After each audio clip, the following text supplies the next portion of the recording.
Автобус жедел профилактикалық іс-шарасы барысында полицейлер мас такси жүргізушісін тоқтатты. Жалпы 4 күн ішінде қоғамдық көлік жүргізушілері 400-ден астам заң бұзушылыққа жол берген. Облыстық полиция ведомствосының баспасөз қызметі дайындаған материалға назар аударайық.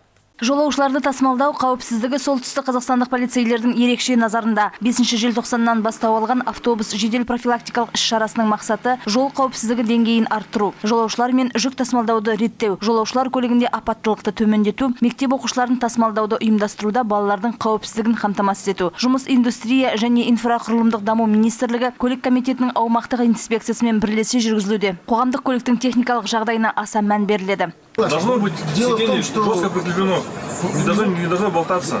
Сиденья должны быть порванные, иметь опрятный вид. Если так написано, мы согласно этого стандарта и работаем.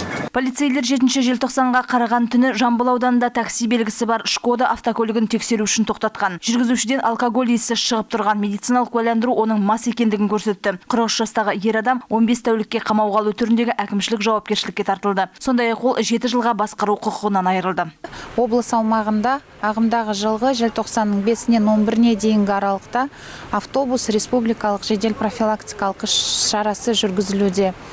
Аталған іс-шараны жүргізу барысында полиция қызметкерлері мен жолаушыларды тасымалдайтын көліктердің техникалық және санитарлық жағдайы тексерілуде.